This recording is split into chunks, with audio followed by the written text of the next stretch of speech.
Sex, Love, and Relationships. I'm your host, Vanilla Spice, and today we have a great guest. I'm going to let her introduce herself. Hi, everyone. I'm Jackie. No social media?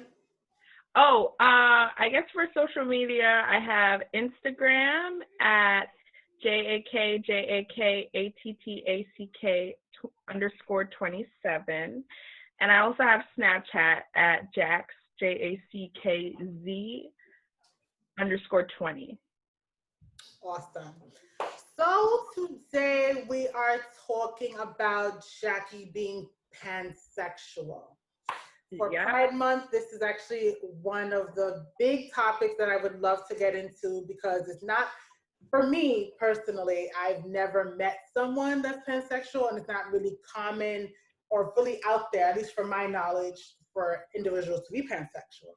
So Jackie's going to give us some insight on being pansexual and how it is in her life and how she came to be pansexual.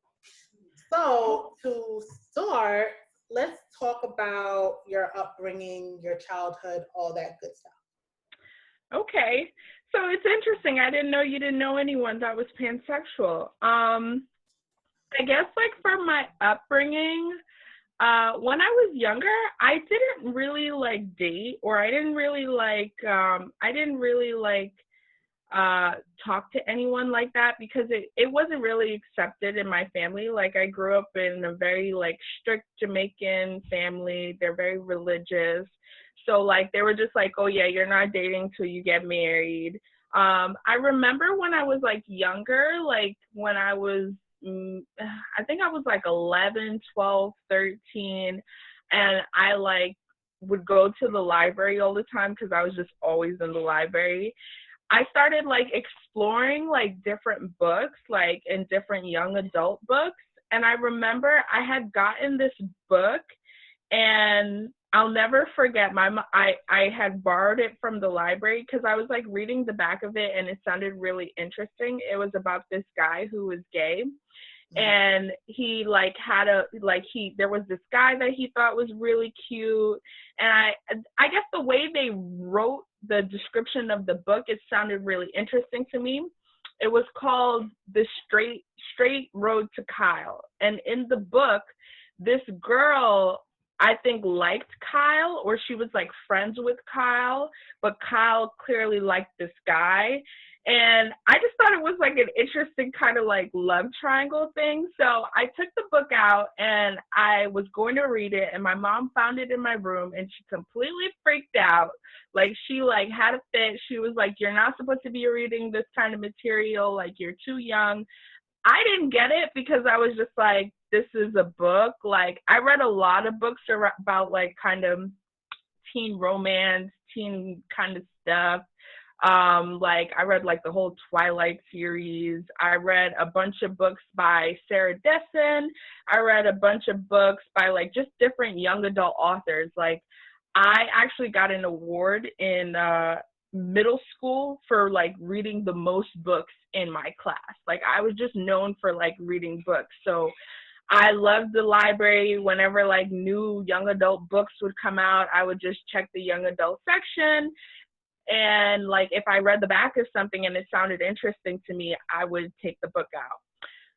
I feel when I was younger and I lived in Jamaica, I used to hear a lot of slang, especially towards gay people or people who identified as homosexuals. And when I was younger, I didn't understand where it was coming from. I didn't understand why it was such a big deal, because in Jamaica they're really, really against people who are homosexuals. It is full-blown almost it's very homophobic. It's deep rooted in a lot of violence. They have people that are called gully people, who are usually people who identify as gay or homosexual, and they're pretty much ostracized from their communities, and they live in these areas that are very similar to sewers. That's kind of where they're ostracized to, and that's kind of where they go. a lot of people in Jamaican culture it's almost like this kind of fear and this like kind of like just like, oh, you can't be that, like you can't like another guy, like if you're a guy, like that's just not okay. And I feel like if you're a girl and you like another girl, that's also not okay. Like they're just very like homophobic. And when I was growing up, like I think when I was like really, really small, like I had a lot of guy friends and I had a lot of girlfriends, and I liked and I loved them both. So I think that I love them for like the people they are. Like the friends I had, it was because like we had a really good time together, or we would play together, and I had a really good time with them. But then most of the time I was kind of like alone. Like my mom was just like, you don't need to be outside playing. You need to be reading a book. Like she used to say to me like, oh, like if you don't have a book in your hand, like something's wrong. So most of the time I was just like studying. I didn't really like socialize a lot, but when I got to like middle school, I started to like socialize more. And then like part of my life I lived in America, and part of my life I lived in Jamaica. When I lived in Jamaica, I went to an all-girls school. So like I was just around girls all the time, and I feel like I had a lot of really good friends. And then when I came to America, I went to a co-ed school, and I feel like the same way. I had like a lot of really good friends, but I wasn't like interested in anyone in that way. I think when I got to like high school, like 8th grade, and then like high school is when I started like noticing people of the opposite sex. I think I thought girls were cute. I also thought guys were cute, but I didn't really like engage in like the whole dating thing because my family was just like very against it. I remember when I was 16, I had like my first like co-ed party with like guys and girls, and like we were all like playing games and like making out and stuff. But like I kissed the guys and I kissed the girls. Like I think when I was smaller, I just thought like, you know, like these are my friends. I love them. I care about them. Like it's okay if I kiss my friend and she's a girl. It's okay if I kiss my friend and he's a guy. Like I think for me, when I was younger, I didn't identify with like being a lesbian. I didn't identify with, you know, being straight, because it was like I just loved everybody. I was like, if you're cool and like, you know, we can have fun, like then I'm all for it. When I got to high school, I had like 2 guys that I was interested in who were like kind of like a boyfriend. And I was like kind of dating them secretly because I still wasn't allowed to date. But like we did like things like normal couples did. I felt happy in those relationships until one of them started acting a little crazy and was like, we're gonna get married and all this stuff. And I was like, I'm in high school, like no.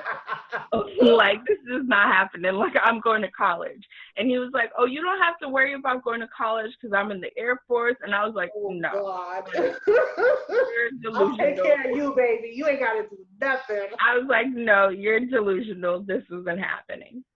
And then I went to college early. So I skipped 2 grades. I can't remember which grade it was. I think it was like 3rd grade and 7th grade? I don't remember.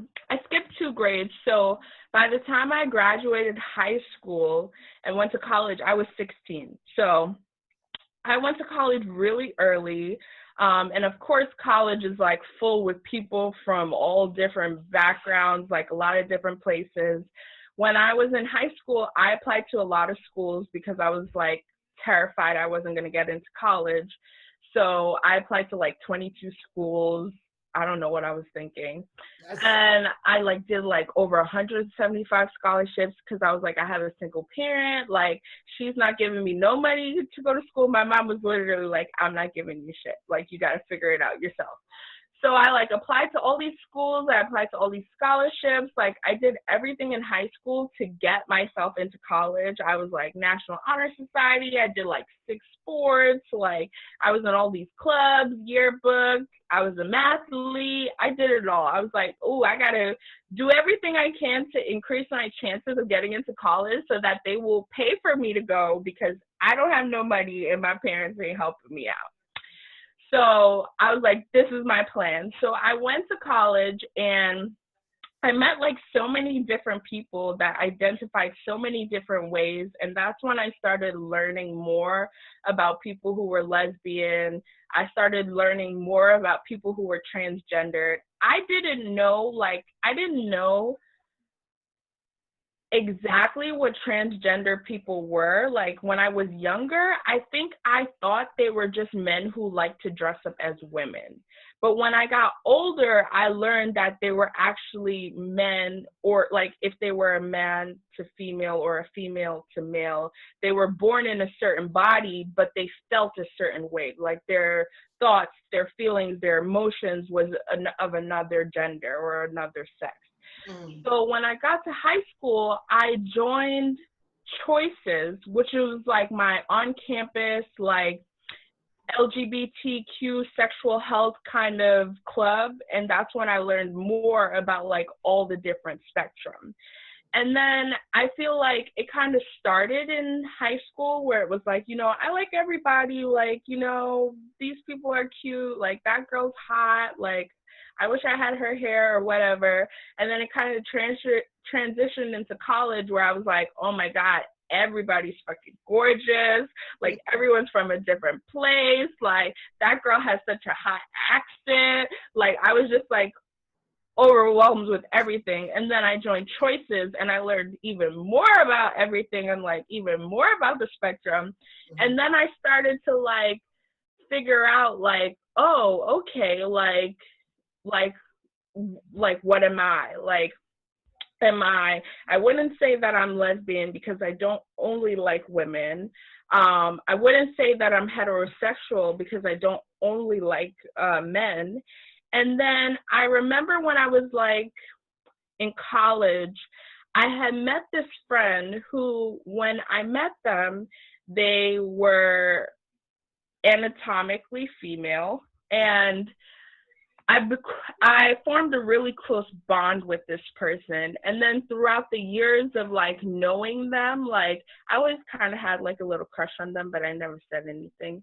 And then throughout the years of knowing them, they came out as male, they transitioned into male, and like I still had a crush on them and I still liked them, and I still was like, you know, I was so happy for them when they made that transition. I was so proud, especially because I've like seen other people who may not have been privileged to make that transition or may not have been comfortable to do it or just like in the right position to do it.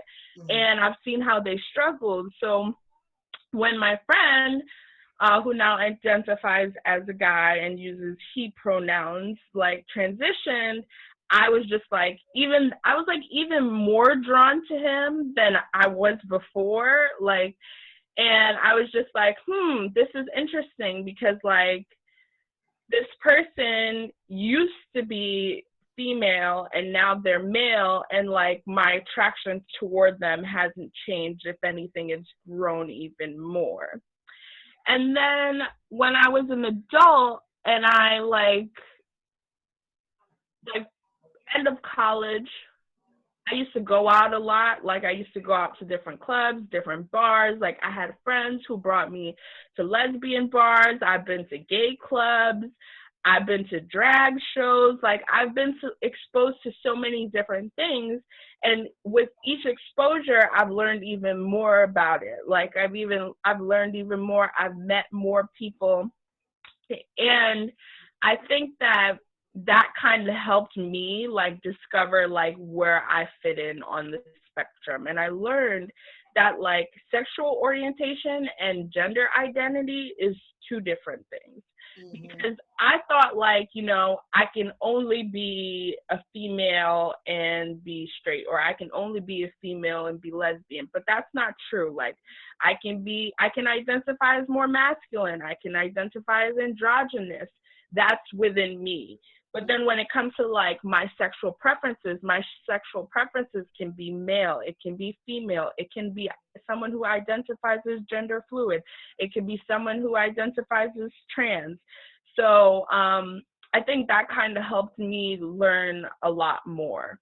So it's basically saying, for people that don't know, pansexuals is basically saying that you don't fall for the gender, you basically fall for the individual, like who they are.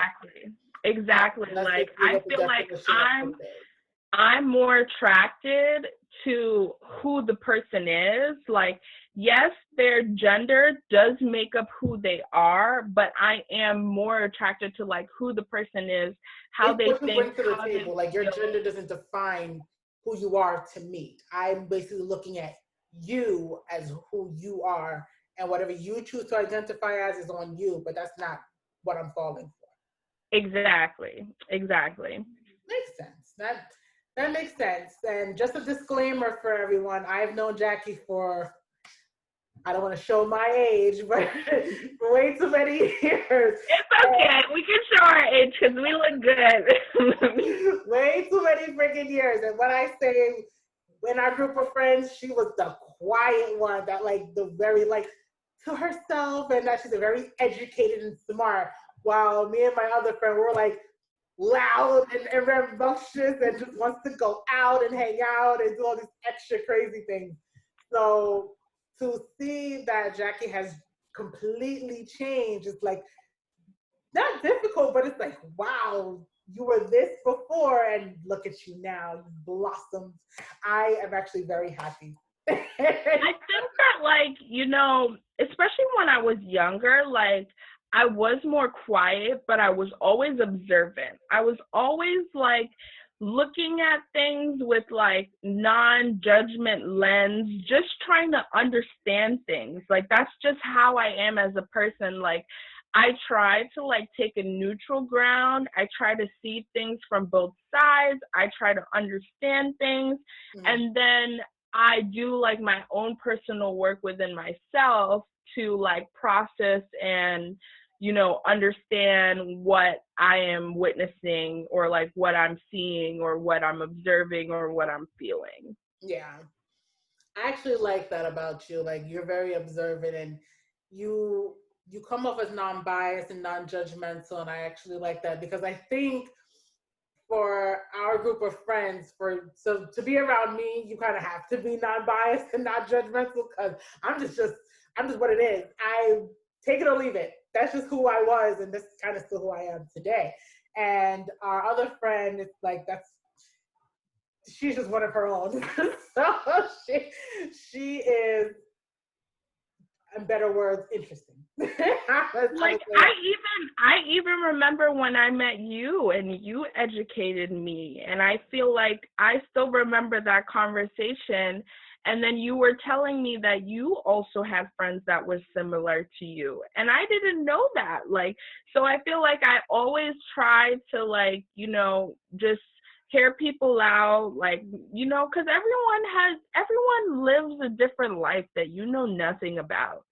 So it's like, you know, it's kind of like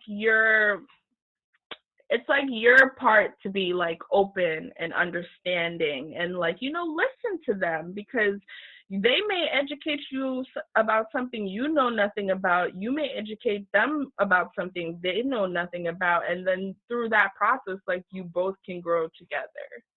It's funny, because if society was as open-minded as we are and other people may be, I don't think the LGBT community would be so hidden, or people wouldn't be so scared of coming out and owning their truth, because society paints a picture of like, if you're a woman, you have to only like men, or if you're a man, you have to only like women.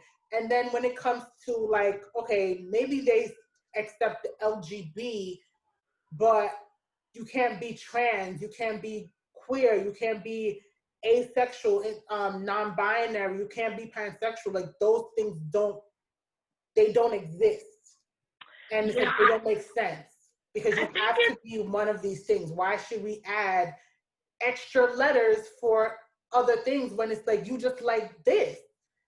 I think it's because, like, as humans, we are conditioned into wanting to know. Like, we're conditioned into wanting to know something, wanting to be like the most informed, wanting to put things into labels, into boxes so we can understand it. Like, that's just how we are.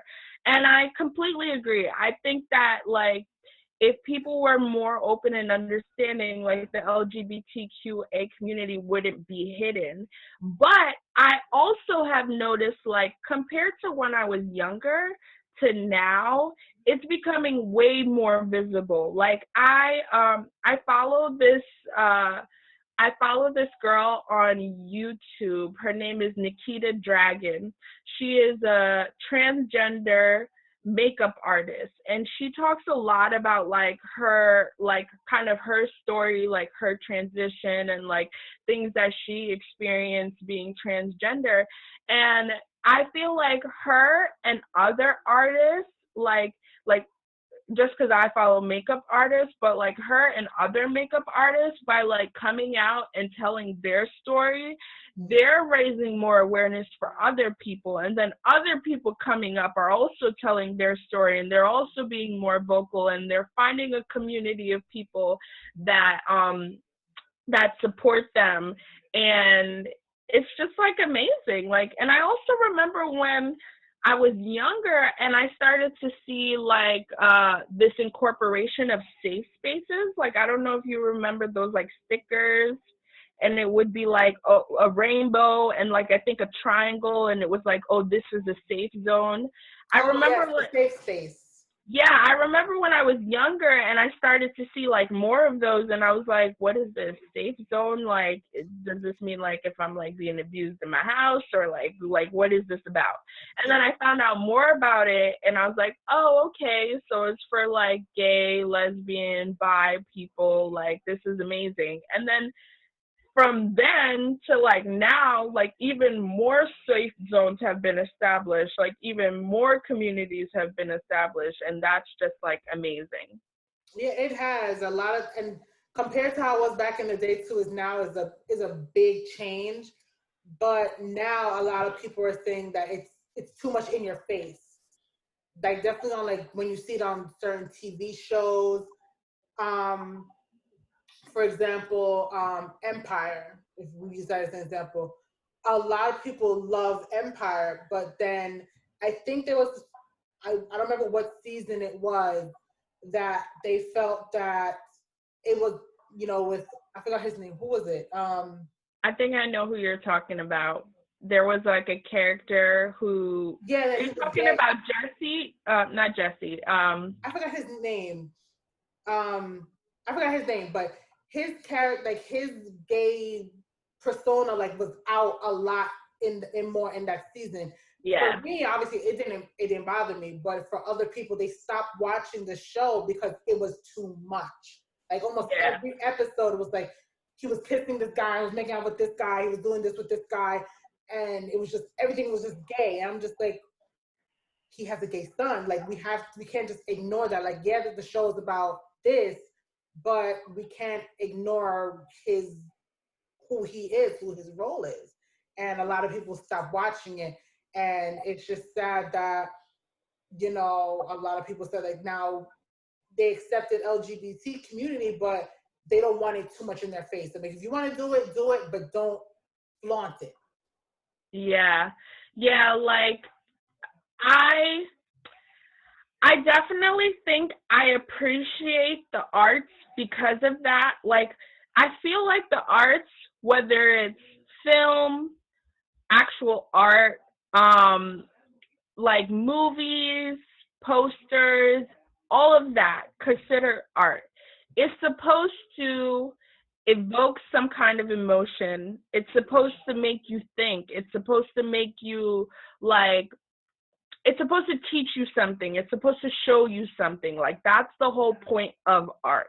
And I think a lot of like filmmakers and screenwriters and actors have been using that platform to raise awareness about different sexual orientations. And I think that's amazing. I think that's amazing because most of the time when I have met someone who identified as gay, lesbian, trans, a lot of them say they knew early on that something was kind of off, or something was different, or they weren't like a lot of other people. Like, they knew early on. A lot of the times, even their parents knew early on. And I feel like if there was more of a representation of different sexual orientations in the media or whatever, where people could see, they would be able to identify more with it, and a lot of teenage and childhood suicide rates would go down. Like, I studied in school psychology. When I left college, I worked in the mental health field. And the amount of teenagers and young people who were committing suicide because they were ostracized or alienated or bullied because of their sexual identity or their sexual preference, because society makes it seem like this isn't normal, is alarming. Like, it's very, very alarming. And I think if society made it more normalized and more accepted, like, people wouldn't be so scared to like hide certain parts of themselves. Other people would respond to those people better. And I think a lot of like suicide rates would go down, like a lot of bullying, I would hope a lot of bullying would end. And it would kind of solve some of those social issues that a lot of teens and a lot of young people face. I think a lot of people who are like they're like, oh, you know, we don't need that. Like, we don't want to see that on the TV. I don't know if that comes from like a root of like fear. I don't know if that comes from like a root of like, you know, protection. Like, they don't want their children to see that or whatever. It's a little bit of both. I think it's a little bit of both, and then at the same time, it goes back to your own upbringing. You know, being both from a Jamaican household, it's like you can't like that. So it's like when you see it on the TV, like I remember one time I was watching Love and Hip Hop Hollywood, and they were doing, I guess, a special on I guess gays in the Love and Hip Hop show, and it was funny but not funny, because my father, my uncle, and my aunt came all into the house, and they saw that I was watching, and it was just like a whole big look at the faggot, the this, and I'm like, are you kidding me? Like, why are you so aggressive? Why do they give you such I don't even know the word. Like, they just give you so much fear, and they give you so, like, why do you have all this energy for people that just love what they love? Like, you love what you love. Why can't they love what they love? According to the Bible, they're not supposed to like that. According to this, you can't like that. It's not logical for them to like that. And it's like, why does logic have to play a picture in what I like or what I love? If I love it, if I want to fuck it, let me love it and fuck it by myself. I'm not fucking you. I'm not loving you the way I love them. I relate to that. And I feel like I experienced that a lot in Jamaica. And, you know, I didn't understand it. And then when I got older, I learned, I don't remember if it was like in a class. I think it might have been in a class in college or something like that. But I think it was like I took a history of sexuality class. That's what it was. I took a history of sexuality class in college. Mm-hmm. And I learned that basically a lot of years ago, during colonization, a lot of African slaves were raped, like especially male slaves were raped by European dictators as a way of diminishing their power and making them seem weak in front of their community members, to kind of break the, like, it was almost used as like a tactic to kind of break the rulers and the emperors of different communities and different colonies, to break them down, who were like the strong men of those communities. And because of that, the men, because of trauma, started to hate themselves, and the people around them started to feel a certain way, because they're like, you know, this is the strong, he's supposed to be the strong protector, the strong provider, and like he's falling at the knees of man. So it was used as it's like really psychologically like fucked up. It was just used as a way to break down communities. And I think now, like years later, when certain people, I think, you know, like trauma is generational. It's like you feel the trauma of like your generations.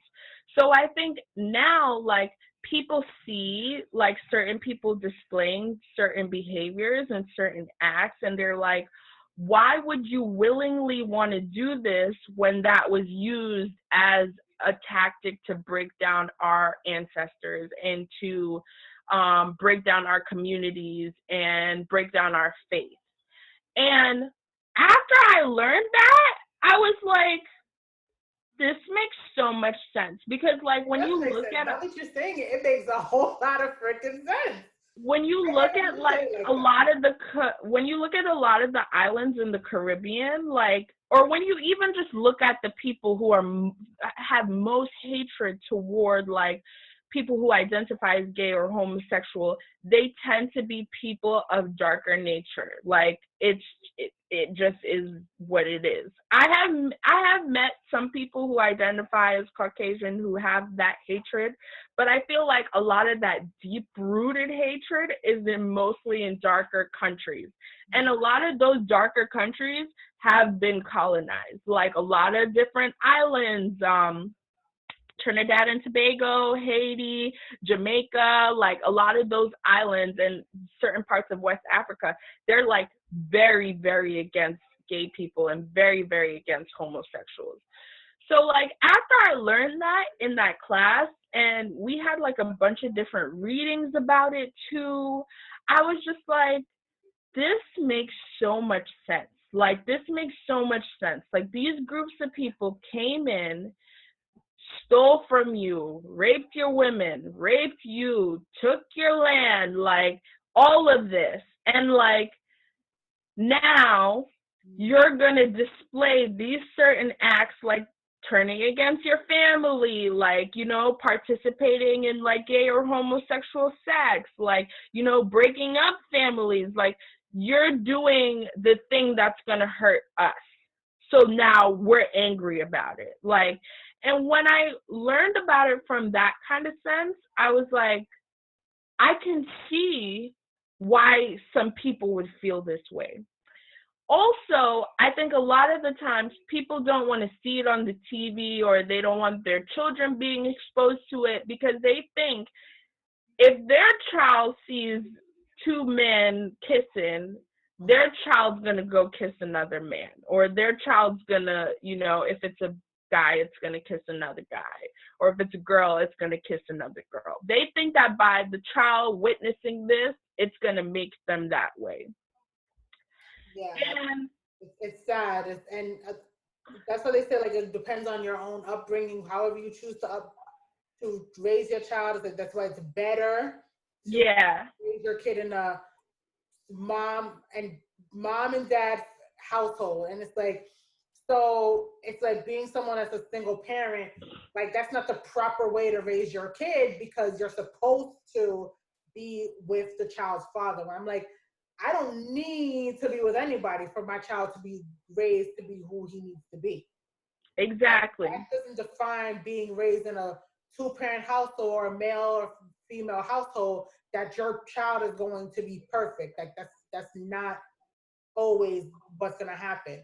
So it's like if you come from a two-mommy household, oh my God, like your child's automatically going to be a lesbian. And that's not even the guaranteed fact. That child could be with a man. And I think that itself is based on, okay, if there's a man in the house, a man is going to come with certain values that is very different from a woman. It's going to come with certain values, some certain morals, certain like teachings that's going to be different. That's why they always say, oh, a boy needs to be raised by a father. Oh, a girl needs to have a mother, like all these things. And then when you see like, a girl and she's raised by her dad or she's raised by her mom, they say, oh, she has daddy issues, like, oh, this and that. And no, like, it doesn't, I personally believe, like, it doesn't matter the sex of the parent. If you can teach that child like certain values and certain principles, like, what does your sex have, what does your own sex have to do with it? Like, I can understand if the child is like, you know, having some questions about certain things and like maybe they need more guidance and you can't give them that guidance, then like you want to have the child talk to an uncle or grandparent or, you know, a male figure, whoever, so the child could kind of figure it out. I feel like children in general, they need to be exposed to a lot of different things. I think the reason I am the way I am and I'm educated in the way that I'm educated is because I was exposed to a lot of different things as a child. Like, I was exposed to a lot of different things. In my own kind of head, I tried to, like, you know, understand things. I kind of tried to work through things. And I think that was a great opportunity and it was a great skill, and I'm so grateful my mother exposed me to so many different things. But I've seen people, like, I have a good friend who was adopted when he was, I think he was 3. He was adopted from Nepal, and he has 2 moms, and like they're great parents. And I've actually talked to him before because like when he told me he had 2 moms, I like asked him, I was like, oh my God, like that's awesome. Like, what was that experience like? Like, you know, what was it like growing up? Like, you know, and he's told me what his experience like, and I'm so grateful that he was so open and willing to like share his life with me. But I'm just like, you know, you don't have to have, I don't think you have to have a father and a mother. Like, I don't think that. I think, like, you know, there does come a point where you wonder, like, who you are. Like, because I experienced that. A lot of people experience that. They wonder who they are. They wonder what they stand for. And in that kind of mindset, they do, like, some soul searching. And I think that's a part of growing. That's a part of, like, you know, being a strong individual. And I fully support that. But I feel like, you know, everybody has their own story. Everybody's gonna feel a certain way. Everybody's gonna think certain things. So, like, they should just be allowed to, like, you know, be exposed to whatever, you know, like, kind of just throw all the paint on the wall and see which ones stick, and then, like, they kind of just figure it out along the way. Fuck it. That's my logic. Fuck it. I'm just going to figure myself out, and I'm going to go where the wind takes me. Takes me to you, I'm going. If it's not, going this way. Fuck it. And I think having, like, all those different outlets, like having safe spaces where you can be like, oh, you know, like, I think I may feel this way. And then you go talk to that person, and then you're like, okay, actually, no, I don't think that's not for me. That's not it.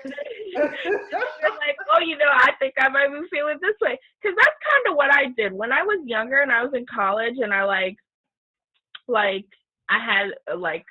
was like dating this girl, and then I started to think, like, oh, am I a lesbian?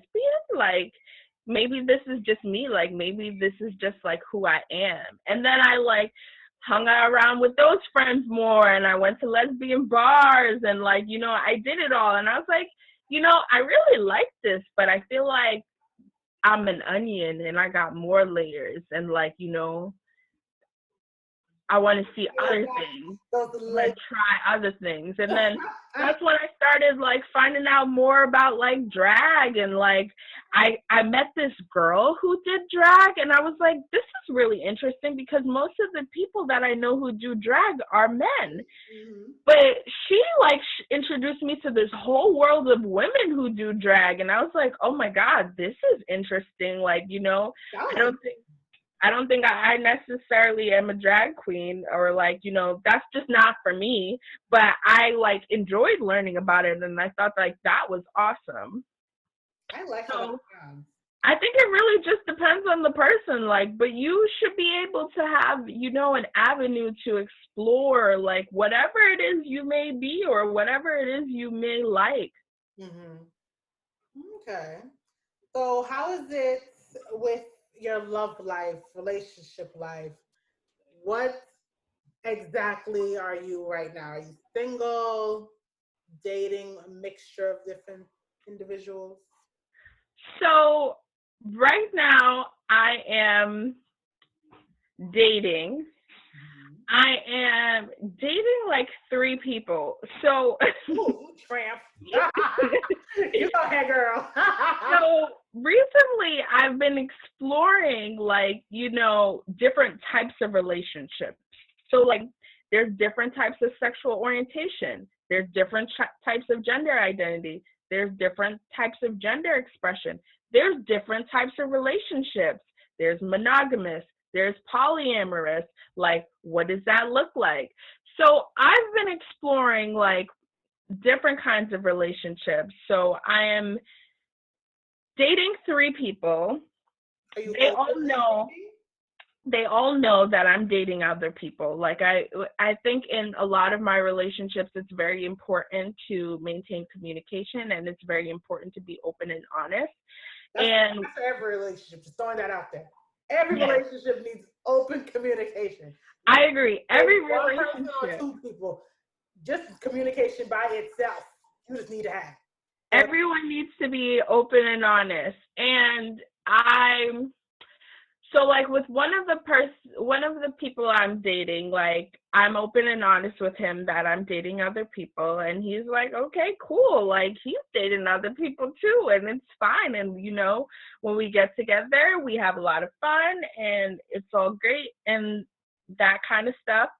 And then I'm dating this other person, and I told her that I'm dating other people, and she is actually in a committed relationship with another person, but her relationship is an open relationship. So she's allowed to, her partner knows that she's dating other people too.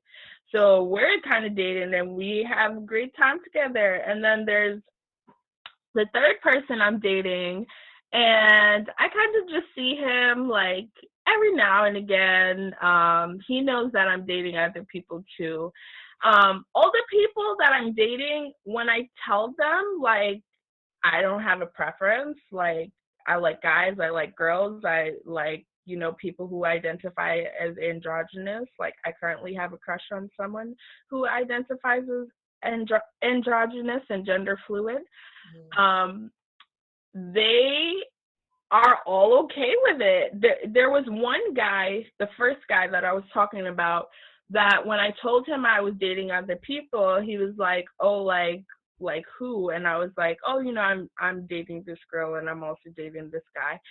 And he was like, you like girls? And I was like, you didn't know I like girls? He was like, no, I didn't know you like girls. I was like, why? He was like, because you're so feminine. And I'm like, what does that have to do with anything? Like, I can be feminine and still like girls. I can be more masculine and still like girls. Oh my God. But he just didn't understand. Like, he didn't understand much. So I had to educate him and be like, because he sounds like he's been under a rock. Yeah, well, you know, he grew up in a very waspy, like by the book, or by society or whatever book they're reading out of, like, kind of way. So he didn't really, like, he didn't know that, like, that was a thing. I feel like he thought that, like, girls just, like, make out with each other for fun. Like, I don't know what was kind of going on with him, but he didn't, like, when I told him that I had a relationship with a girl for a few years, he was, like, really surprised. He was like, oh, what did that look like? And I was like, that looked like a relationship that I had with you for the last 2 years. Like, you know? So, he didn't. It was just with a woman. Yeah, it was just with a woman or with someone who identified as a woman. So, yeah, that's kind of where I am. I'm kind of just dating around. At some point, I would like to be in a relationship, but I just haven't found that person yet. And I also think that personally within my life, I'm just going through so many changes, like with getting my new job, going to grad school. Like, because I've been in so many, like, long-term relationships, I took some time to kind of focus on myself. And now that I have focused on myself and I've gotten to where I want to be, I want to make sure that whoever comes into my life, I can commit the time that I need to them and the time that they need, and also be able to manage, like, that type of relationship. Because I feel like a committed relationship requires a lot of time, a lot of energy, a lot of devotion. So I just want to make sure that whenever it is I do enter a, like, committed long-term relationship, I'm ready, they're ready, and, you know, it can be, like, healthy. So when you're saying that you're, like, looking into different types of relationships, do you see yourself as that you could be in a monogamous relationship, or do you see yourself as being in an open or polyamorous relationship? Or you haven't decided on that as of yet? I think that I'm still kind of figuring it out. I think in my experience, when I really like someone and I really devote myself to them, I want them to devote themselves to me. Mm-hmm. If they are devoting themselves to other people, then I almost in a way feel like cheated out. Like, I feel like that person is getting a piece of them that I'm not getting. Mm-hmm. But I think that that's also something I have to work on within myself, because I recently was watching this, like, I don't remember if it was a video or a documentary or whatever. And it was this girl, and she has 2 boyfriends. And she was kind of talking about how, like, her relationship with one of the boyfriends is different than her relationship with the other boyfriend. Mm-hmm. And when one boyfriend feels like, you know, he's not getting enough time, then she spends more time with them. Mm-hmm. So I don't know if maybe I was in a, if I was in a polyamorous relationship and I felt like my partner wasn't giving me what I need, and I was able to communicate with them that they wasn't giving me what I need, and they were able to reciprocate, maybe that could work. I haven't been in that kind of position. Like, I've never been committed to more than one person at a time. Mm-hmm. So I don't know if that could work. Like, I think right now, like, I have been actively seeing, like, all 3 of these people for a good amount of time. So maybe it could work. I actually want to know more. Whenever you figure that out, definitely, you know, I would love to know. That's something I think for me personally, I don't know if I could be in an open relationship. I get not really bored. If I'm not entertained by you, I'm just, like, over it. And I'm just like, yeah, I need something new. I need something fresh. Because it's like, I'm spontaneous. I'm like, I may come off as, like, I'm just, like, basic, but it's like, I'm not no basic bitch. Like, you ain't gonna know what you gonna get out of me. Like, I keep it real spicy and hot all the time. You see? So it's like, if you on an everyday basis is boring, it's like, why the fuck am I a spicy bitch just for you and your basic? I need someone that's going to be able to keep up with me. So it's like, if I could have both, it's like, why not? Yeah. I don't know. I feel like I was in a serious committed relationship for, I think that was like 6.5 years, I want to say. Yeah. And I remember at one point, I was like so in love with that person. I didn't see anybody else. Like, I don't know, this Idris Elba could walk by me and I would have been like so in love with my ex. I would have been like, Idris Elba, who? Like, I was just so in love with him. And I didn't even think about anyone else. Like, it was almost like I didn't even feel no type of sexual attraction to anyone else, like none whatsoever. And then recently, I realized that I'm a demisexual. So I'm pansexual in the sense that it doesn't, gender doesn't matter to me, men, women, trans, androgynous, gender fluid, whatever, that doesn't matter to me. But I also recently realized that I'm demisexual in the sense that I can only form sexual attraction if there's an emotional connection to me and that person. Mm-hmm. So it's not like if I see a hot guy, I'm not going to want to have sex with him. But if I have a guy in my life and we're having a deep conversation about something like the other day, I was with one of the people I'm dating, and we just had a conversation. We were watching a documentary, and we had a conversation about genocides. I know it's kind of, but we had a conversation about genocides, and then it was kind of turning into politics, and then it was kind of turning into history, and I was so turned on with this guy. We just had the best sex ever. We just did it right there. But it was the conversation I was having with him. I was like, oh my God, you're because it's so deep. See, that's the type. That's a whole different type of thing where a lot of people don't know. It's a lot of people can sexually have sex with somebody just because of how good they're looking. And of course, that could still be great sex, but it's different when you have sex with somebody and you really connect on a mental, emotional level. That type of sexual attraction is strong, and it's that orgasm, I will tell you, is real. That's the orgasm that women want to have.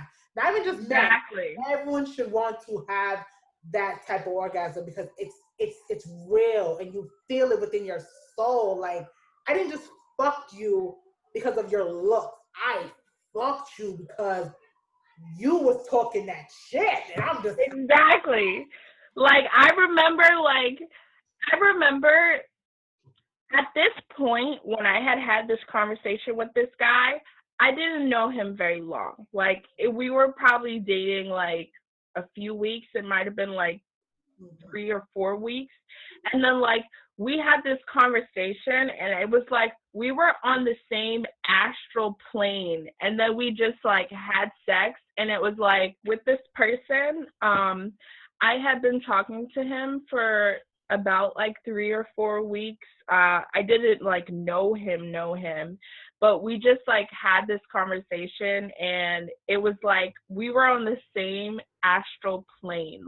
We just met somewhere in the universe, and then we had sex, and it was amazing. You know when they talk about you have sex and you feel you're high like a kite, you're flying, your endorphins are all released, and you're everything feels slow motion, and then you hear fireworks. That literally happened to me, and I thought I was tripping. I was what the hell is happening? You just feel floating in midair. It's yeah, it was is someone lighting fireworks? And he was no, we're in the middle of Brooklyn. If anything, you're hearing gunshots. And I was tripping. I was tripping. It was amazing. And I remember thinking, when I was in that relationship for like 6 years, like we had sex, but it did not feel like this.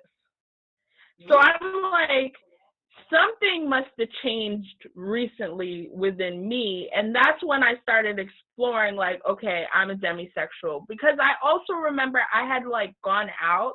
And so a few years ago, like I was like living in Massachusetts, but I would come to New York, and like every time I'd come to New York, I'd go out and it would be fun, and like I'd be drunk with my friends.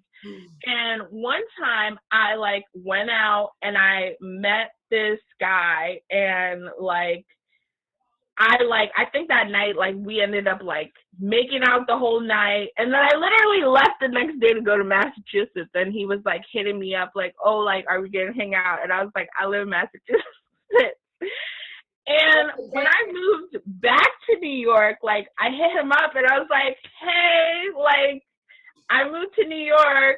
Mind you, it was like 4 years later I moved back to New York, but when I was in Massachusetts, I like kind of talked to him like here and there. He was like, oh, I didn't know you was in Massachusetts. Like, when you come back to New York, like, let's hang out. And I was like, yeah, okay.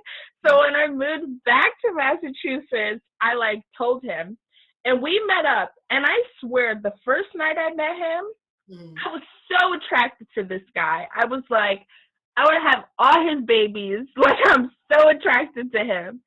And then the second time we met up, the vibe was just off. Like, it was, I don't know if it was because so much time had passed, or if it was just because, like, we were just kind of, like, hanging out. Like, I don't know what it was, but, like, the vibe was, like, a little off. And I was like, I don't know.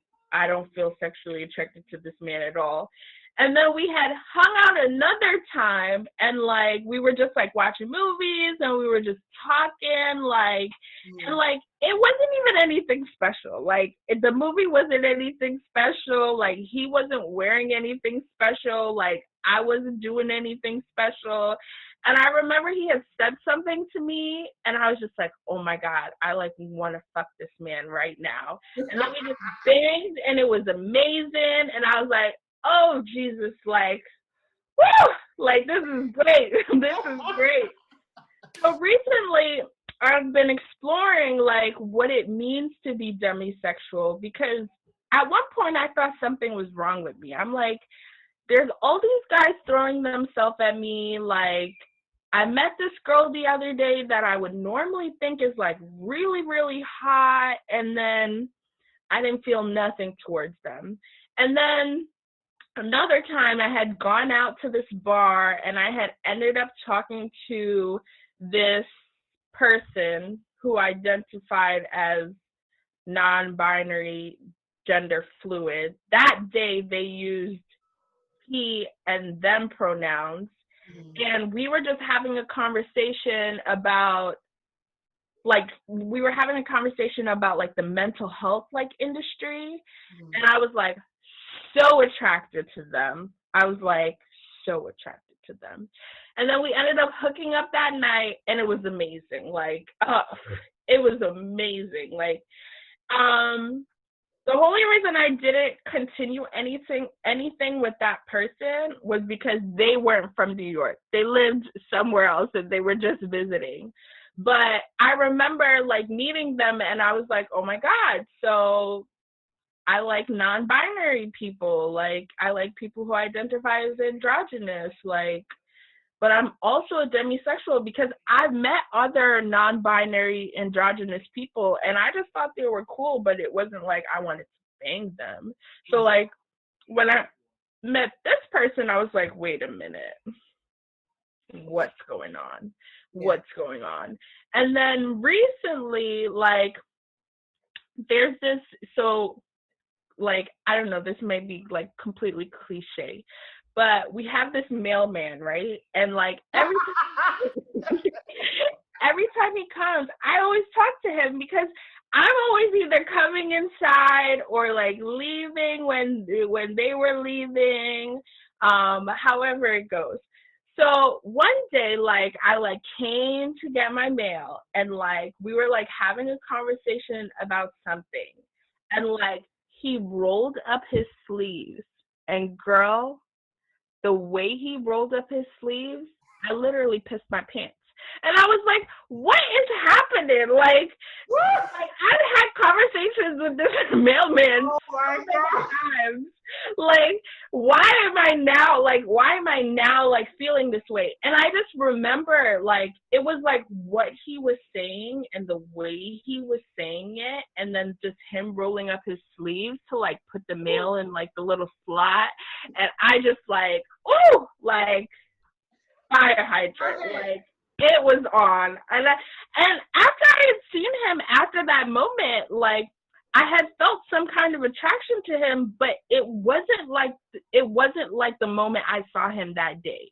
Mm-hmm. And I'm like, what is this? Like, it kind of turns on sometimes, it kind of turns off sometimes. Like, it's the vibe that you're getting from that individual. Like, it really all depends, because obviously you don't just fall for like looks. It's like, I'm not just gonna fuck you just because of a regular ass conversation. No, I could care less.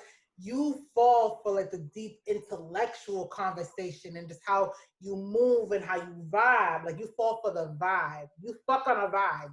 Oh, I remember what it was.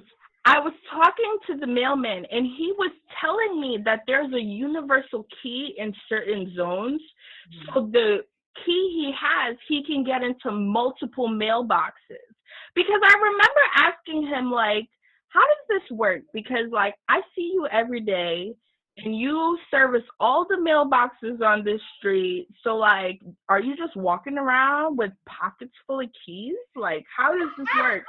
And he was like, no, we have, like, a universal key, and, like, this is my zone. And I was like, this is your zone? And then he's putting the mail in all the slots, and then he's, like, rolling up his sleeves. And I was like, woo!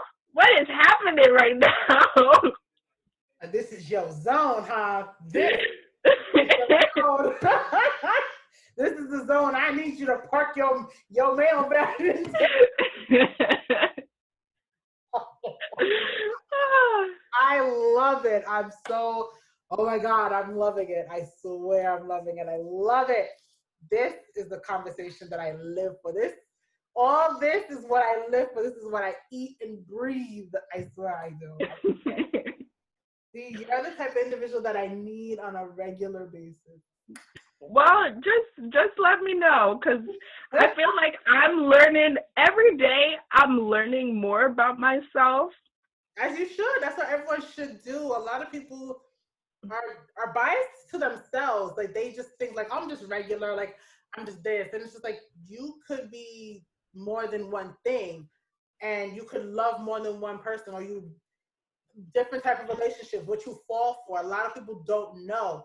And it's like, why are you cheating yourself when you could study your own self? Why study other people and other things when the most important person is you? Study what you want. What do you go for? So I also think a lot of people are like afraid to do like the self-work, and like a lot of people, like, when they feel a certain way, they almost like are in denial about it, or like they don't want to believe it to be true, or they don't want to explore what it might be. And in doing so, they kind of like constrict themselves to like a certain box. Yeah. And you shouldn't. Don't cheat yourself when we only live once. Like, just for going through this COVID-19 pandemic, if you don't see that you should not treat yourself, like, you better explore every avenue. Don't knock it till you try it, and just be like, fuck it. Live it. Live your truth and be it. Yeah. That's all it has to be. So, last question. If you had to give your smaller self some advice, what would it be? Oh my. If I had to give my smaller self advice, what would it be?